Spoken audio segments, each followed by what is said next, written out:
Hello and welcome to the swine disease reporting system. This is the report number 73, where we're going to cover the findings from the previous month, the month of February. My name is Edison Magalhães here at the SDRS. Hello, my name is Giovanni Trevisan at the SDRS. Hi, my name is Guilherme, also at the SDRS. Hello, Daniel Linhares, also with the SDRS. And today, as I mentioned, we're going to cover the findings from the previous month of February for the SDRS. But also we have the pleasure of having here today Dr. Glowzenski joining the SDRS podcast. Dr. Glowzenski is currently a veterinarian for JBS USA in the Midwest region. And she has worked as a swine veterinarian for several years, being responsible for several herds around the country. And she'll share her experience in the interpretation of the SDRS monthly findings and also some insights regarding enteric coronavirus and PRRS management control practices. Dr. Glowzenski, thanks for joining us and accepting our invitation. It's a pleasure for us to have you here today. Yeah, thank you guys so much for the invitation to the podcast. I really appreciate being here to share some thoughts today that are going to provoke some further thoughts and discussion on some health issues that are impacting our industry. Just to give you a little bit more on my background, as was mentioned, I'm currently a veterinarian for JBS USA that's worked in the heartland of the United States across multiple states since graduating from the University of Pennsylvania in 2016. I've worked exclusively with large commercial production systems as a company veterinarian since graduation. I started out with Tyson Foods, the pork group, as a sow herd health veterinarian in Oklahoma. Then I made the move to the most challenging state for swine health, Iowa, where I was the manager of veterinarian services for Trioak Foods from birth to market prior to the acquisition of the company by JBS USA in 22. So I love my job. I always want to share my knowledge with others. So again, very happy to be here today. Happy to have you, Dr. Glowzenski. Such a great background there. So before we start to go for the discussion directly with you, let's get some updates of the SDRS. What we have there, Guilherme? Yeah, first let's share with our audience that now we have a new tool available in the SDRS, that is the Blast tool, that you guys can access through the bonus page of this report right now, but also on the cover page, if you click to the link, is go directly to the Blast tool, that you can put your PRRS virus or 5 sequence that you get the results from the VDL. If you copy and paste this sequence right now in this Blast tool that we have, you can see the similarity that this sequence has with other PRRS virus sequences that were detected previously and we have in the SDRS database. So it's a new tool that the veterinarians and the producers can use to keep track of your PRRS virus sequencing that you have and what is the similarity degree that it has with other strains that was previously detected in the field. Guilherme, and that compares to the sequences of all the VDLs in the program, right? So it's across the VDLs. Correct. It's across the 6 VDLs that we have in the SDRS project. And moving right now to our findings for the SDRS itself, for the PRRS virus first, that is the first page, positivity remains high in the win-to market sites with over 38% of the submissions being positive. But for cell farms, it stays like as expected for this period with 21% of the submissions positive. But the majority of the win-to-market positive cases that we are having right now is coming from Iowa. There is no surprise in terms of number of hogs, and Minnesota and Indiana.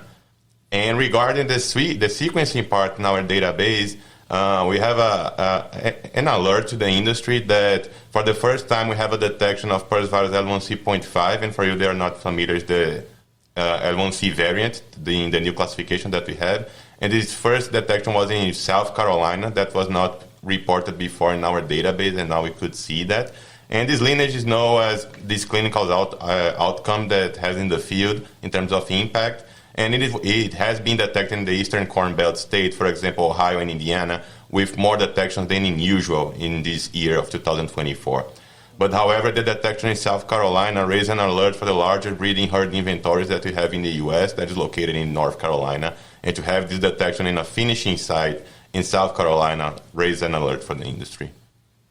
And the new tool that you have there, the Blast, has been helped to identify and establish some of those epidemiological information there, Guilherme. So good job there on providing this information. Some important thing to keep an eye on is this detection of L1C.5 in South Carolina. How about enteric coronavirus? What do we have there, Guilherme? Yeah, for enteric coronavirus, we are having a spike in positivity for PED and also Delta coronavirus, mainly in the win-to-market category. For example, for PED, we had a substantial increase from 13% of positive submissions in January, for example, and right now in February we have 21%. So it was a huge increase that we have in the win-to market.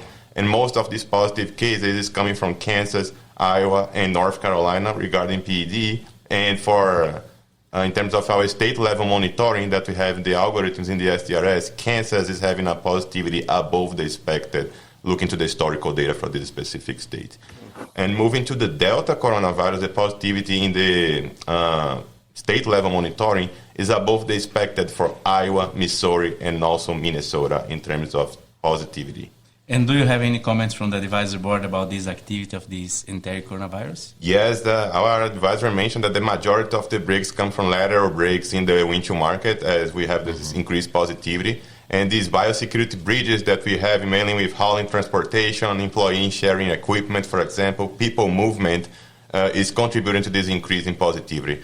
Also, one weather fact that happened was in these last weeks in January, for example, that we have these blizzards and this poor weather that we have here in the Midwest mainly. These affected like the sanitation and also washing like chutes and also transportation. That could be one of the factors that increase this positivity in the windshield market. Good comments there. And how about the other pathogens that we have for them? Yeah, for other pathogens, we detected some increase in the mycoplasma positivity, mainly in the sow farm. But when we run this information with our advisory, it seems that we do not have a lot of outbreaks going on in the field right now. So it's just something that is more regional that is going on. But for PCV2, we also had a mild increase in the windshield market, let's say, in the positivity. But what caused a little bit of the attention was a little bit of decrease in the CT values of the submission. But none of the things is to be alert right now. It's just like some initial positivity that we have for this specific pathogen. Thank you, Guilherme. Very good. Thank Giovanni. Thanks, Guilherme, for bringing this overview of the SDRS findings. Dr. Glowzenski, as a member of the advisory group, you saw the discussion that we just had, some of the findings that we saw. More specifically on Delta coronavirus and PED, we are facing an increased positivity activity for those two pathogens this winter in some particular regions, with the national positivity being almost above the expected for February 2024. Why do we keep, in your opinion, having this increasing enteric coronavirus positivity annually? Yep, I think it's a really great question, Edison.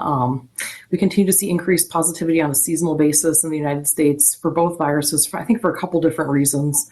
Since the first introduction to the United States in 2013, both PED and Delta Corona have just persisted in the swine population. So that's probably first and foremost. It's just never gone away, and we've never had a break. Neither virus has been eliminated, and due to the long shedding duration of the viruses, the pathogens continue to persist in the environment and find new hosts and ways to replicate. The life cycle of our commercially grown out pigs is long enough that the shedding duration is overlapping with new infections. So it just continues to persist, never goes away. For this reason, the viruses also always exist at the slaughter plant, on the dock, on the holding floor. And I think this is a real point and an issue that the industry needs to address and solve if we want to improve when it comes to enteric coronaviruses. We also know that there's wildlife vectors for transmission that can spread the disease from farm to farm or lagoon to lagoon. Until we eliminate this disease from existence entirely, we're going to just continue to see the virus move across different regions, especially with seasonal migration. I think there needs to be some more research done there. I have a lot of questions, on seasonal migration. How does the virus move from farm to farm in these lagoons? How do these bird populations potentially move the virus? A second point here, I think the viruses, they survive and they thrive in cool weather. It's the ideal environment to move pathogens when they're preserved in the environment. What's already been mentioned here with the cool weather, we see less compliance with biosecurity efforts, oftentimes without intention. I don't think there's any malicious intent there. Truck washes and drying processes are less likely to work in the wintertime. Car washes are less likely to be operational. Boot treads, just your shoe, footwear, are more likely to harbor cold mud and snow that can easily move viruses farm to farm. And people are less likely to shower or be outside wet in extremely cold weather. I've got long hair. Think of a wet head of long hair freezing outside. It's just less than ideal. And I think that we don't give that enough consideration about how PED and Delta Corona can move seasonally. Lastly, the third thing I think here that we need to consider is manure pumping and handling. I think it's huge. Manure applicators are shared across different companies and different regions. We know that these enteric viruses survive in lagoons and deep pits. In my research just here internally, just sampling pits and lagoons, we have seen PCR positives for Delta Corona and PED over 12 months in the lagoon and in the deep pit. So we know that these manure applicators are moving. So is that virus. They spread it onto fields. They're taking this manure down the roadways. It just adds more virus to the environment, to the populations, and to our communities. So I think these are just some considerations to think about when it comes to these two viruses and the seasonal prevalence. And just a follow-up question there. You say that the virus surviving in lagoons. Would you be able to share the regions where you did that? Is it more in cold area or is it more in warm area where you have farms? Yep, so I'm primarily in the Midwest region, so we've done that sampling in Illinois and Iowa. Yeah. It's a lot of moving parts, right? A lot of risk factors, stuff going on to help that virus to continue to spread. But the bright side is that, well, at least we know of some of those major risk factors, right? So coming up back to you is what can we do about it as an industry? How can we break that cycle? This is really what we need to focus on as swine veterinarians is as an industry solving these two very costly diseases. The first step to finding a solution for enteric coronavirus, I think, is to recognize that we have a problem to begin with. I think we are really realizing that, and we've been discussing it as swine veterinarians. PED elimination has been presented on several meetings over the past couple of years, and if we're going to achieve it, we must create a very strategic, forward-looking and staged plan approach that's going to require immense collaboration across all players and influencers in the industry. I really like the idea. I struggle with these viruses. I would love to see them go away, but I think we have to be realists about it and see if we can mitigate, within the system first and then take that to the next level. So mitigating from the industry level, an integrated perspective is needed. I think it's going to require some biosecurity changes be made from those common touch points for the pigs that are hitting them. So I mentioned the slaughter plant. It absolutely must be addressed. It's the commingling point and it's the destination for all diseases that exist in the region that the plants are receiving pigs from. So I like to tell our people, all diseases live in the plant. We need to be extremely tight about biosecurity as those market trucks are coming back to our sites. But I think there needs to be some stop gaps put in place to reduce the risks of diseases from making their way from the loading dock back onto the trailers, and management strategies on the plant side itself to biocontain these viruses within the plant. So I don't see too many concerted efforts there today. They're a major industry partner. There's very few slaughter plants in the country that are receiving our pigs, so let's address it now, and let's see if we can mitigate some of these viruses from making their way back from the plant to our farms. Secondly, truck washes and transport, it's a major topic when it comes to enteric coronaviruses. We simply don't have enough truck washes as an industry today to get everything washed, even if we wanted to. That's a conversation on U.S. ship as well. The use of recycled water within these truck washes is something that I think needs to be researched on. We need to do some work on that. Most commercial truck wash locations use recycled water without adequate disinfection and drying of these trucks and trailers after being washed. We're likely to assume that it's clean, but potentially it's not. So what can we do more with the commercial truck washes and transport in general? The last thing, I guess, here I would talk about would be contract labor. I think it needs to be a focus when it comes to mitigating the spread of enteric coronaviruses. I've seen some contract labor crews here this season just within our system that were moving around PED and Delta Corona with just the lack of basic biosecurity on the farm. They're a huge influence to spreading disease from site to site. There's more and more contract labor coming into our pig barns. The trend's going to continue, and we need to address the contract relationship, facilitating trainings there, setting expectations, and ultimately having some shared responsibility to achieve buy-in with these industry partners on the SLAT level. It's a topic that I don't think that we can ignore at this point. They're a part of the puzzle and just something we need to address as an industry. From a system perspective, so I talked about some big industry things like what we can do, but just from the system perspective, what can we impact on these three key issues that I just described? How can we mitigate enteric coronaviruses within the system? ensuring transport trailers are effectively washed during high-risk months is a strategy that is employed by several large production systems to reduce enteric virus breaks, employing specific and seasonal strategies for disinfecting sites between turns, whether that's whitewashing or an additional disinfection step, just basic inspection of the barns after they are claimed to be clean, training, developing, coaching people in the field on best biosecurity practices to reduce transmission of viruses, and really focusing on site-specific biosecurity measures to prevent disease entry. So yeah, it's very complex, and we have a tremendous opportunity because we're starting at ground zero. I like your comment that the approach on system level and on the national level, right? Because those are correlated. Most of the systems, the way that we are developing the swine industry over the years, that led to the problems that we have today, right? A couple of packing plants where we are commingling a lot of trucks, not a lot of infrastructure for truck wash on those, and also sharing labor for some specific areas. So controlling the system, and that will help on the national level infrastructure. Those are connected, right? So I like your comment on that. Totally. It starts with the system and the individual producer, and that all moves out to the rest of the industry. Yeah. This is a very good discussion topic, and you bring a lot of things for us to think about here. But I want to pick up your brain now from enteric coronavirus to PRRS. If you look for PRRS virus, we know that it is a huge problem in the industry, and there is always this emergent strain that comes through and causes problem like the lineage 1C.5. Start in Minnesota, spread to different regions. As example, when you enter in Missouri, it caused a problem. Now it's 75% of all the wild type strains detected there. Move to east is a problem in Ohio now. We've just have the first detection in South Carolina. But on the other hand, we have other PRRS virus strains like lineage 1H. That's still a huge problem in Oklahoma and Kansas that keep burning those farms there. So why do you think that is this detection dynamics of PRRS virus across different regions, and what contribute for that? That's one question that I have for you on PRRS. And then I have a follow-up question for you that what would be the non-negotiable practices that you could apply in your system or other systems out there to avoid this multiple PRRS virus strains detection and activity? Okay. I think it's a very interesting question that you're posing here, and the one that's very close to my heart today, as our Midwest system has broke with lineage 1C viruses this season in both Iowa and in Illinois sow farms for the very first time.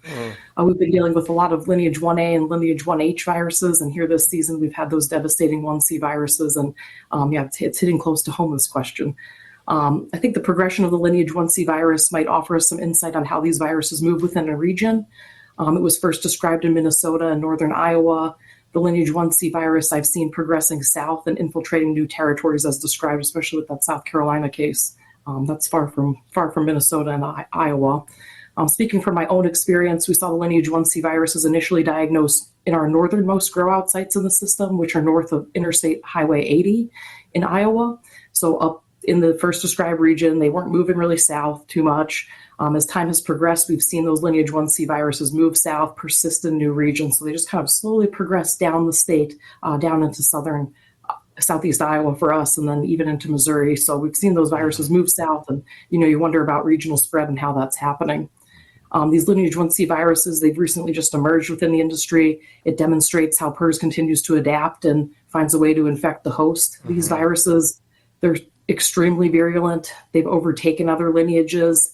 We've seen these 1C viruses more commonly diagnosed now versus the 1A or the 1H, so I think they've just overtaken those other lineages. As you've described in Missouri, with 75% of the cases being lineage 1C viruses at this point, it just shows how virulent and how much that's overpowering these other lineages. As we think about the PRRS viruses' regional differences, I think we need to evaluate how the pigs are moved. You asked why Oklahoma and Kansas specifically have the majority of their cases as lineage 1H virus and not yet have seen the 1C. I think there's two reasons there why we haven't seen those viruses make their way even further south. The sow farms in these regions have not yet been infected by the lineage 1C virus as first and foremost, so they're continuing to produce those lineage 1H pigs. Producers tend to place pigs in regions as close as they can to the sow farms that are producing them. So most of the pigs that are placed into grow-outs in those regions are going to be placed from those sow farms producing those lineage 1H pigs. So we're not typically moving pigs from outside of the region into the south. We typically move the pigs where the corn is grown and typically further north. So on that comment, pigs are generally moved out of Oklahoma and Kansas for their grow out in their offspring, and very few pigs are moved into Oklahoma and Kansas for their grow out. So transportation, pig movement, it's a huge piece of the puzzle when it comes to tracking how these viruses are spread across the regions. You asked a second question on non-negotiables. Exactly. So as far as non-negotiable practices go to avoid multiple PRRS strains in a system, I think it's a much more difficult question for me to answer because it's dependent on the region where the pigs are located. So for me, if pigs are located in a hog-dense area with PRRS breaks every 12 to 18 months, mainly due to aerosolization, we're going to approach those sites much differently than we do sites that are located in more pig-remote regions with a lower risk of aerosol transmission. So working in a large production system that services both pigs in hog-dense and hog-remote regions, we do unfortunately live with multiple PRRS viruses at any given time due to the shedding, life cycle, and duration of the virus, sow farms overlapping with their breaks. But all that being said, I guess going back to your question, some advice, some non-negotiables that I would give, even managing a system with multiple viruses is, number one, always have a plan. Viral infections in a farm must be actively managed. The pathogens continue to find ways to survive and thrive in our pig populations. So having a very solid plan of attack is important to combating the viruses, and it can be very farm specific.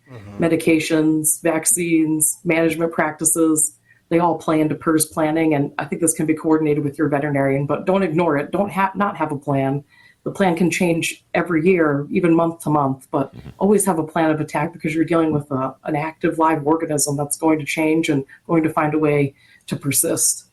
Secondly, have a good diagnostic understanding of the virus. And I continue to learn here as, new tests and diagnostics become available.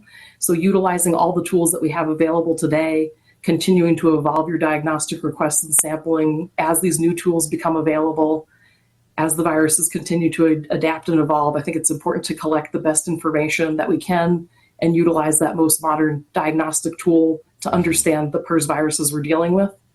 So today, if a sow farm breaks in our system, we quickly pull serum, we process it, we store it in an in-house ultra-low -80 freezer in high quantities for future use. Then we send off the sample to the diagnostic lab. They complete a PRRS PCR with quantitation. We understand how viremic the sample is. They ORF5 sequence it, and then we complete a whole genome sequence now to have available to compare to future samples that might allow us to understand how this virus is evolving over time. And that's something that I didn't do when I first started my job in 2016. So just in the short, less than a decade, right? And here we are already having new diagnostic tools available. The last thing we do, we isolate the PRRS virus for any potential future vaccine use. So the tools we have today are much more specific. They continue to improve over time. I think it's best practice to adapt and gather the very best and most specific information we can to understand these viruses and continue to learn because we have a lot of learning to do. That's awesome. Just a quick follow-up question on when you say that when you sequence the viruses, do you manage the viruses differently based on how what virus you have? Or do you sequence more to understand if it's a new break versus completely, if it's the same virus that's circulating in the herd? How are you using that sequence information today in that regard of responding to the outbreak? That's a great question. So we use it in many different ways. First, you asked, does it change our management practices? And absolutely.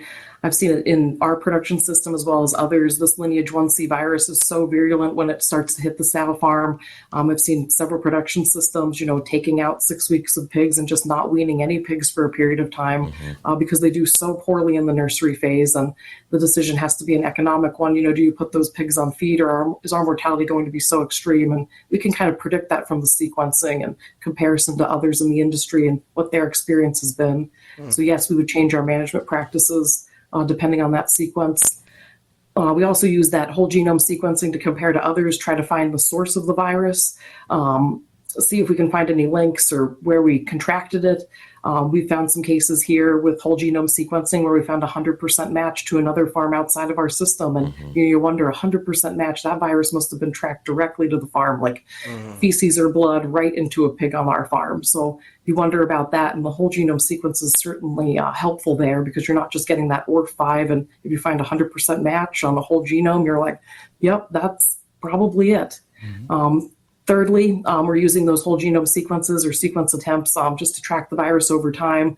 If they're hard to eliminate, the way that we're managing the virus, if we see an increase in abortions or other production losses, we can pull serum again and compare it against that original strain and see if it's changing or going through some recombination. So those are kind of the three ways that we use that sequencing. And I mean, it's a great tool. You always have it. It's in your database forever. Like I said, things continue to evolve over time. So let's just use the best diagnostics that we can and use them to our best of ability, management and comparison-wise. Very good. That was fantastic discussion. I hope you guys saved this podcast. It was really good. I will. Thank you, Dr. Glowzenski, for joining us today. It was a really good discussion, as I mentioned. Glad to have you here and hope you come back soon. Anytime you extend the invitation. Thank you so much, guys. Thank you. Thanks, guys. That was it for this month, and I see you guys next month. Thank you.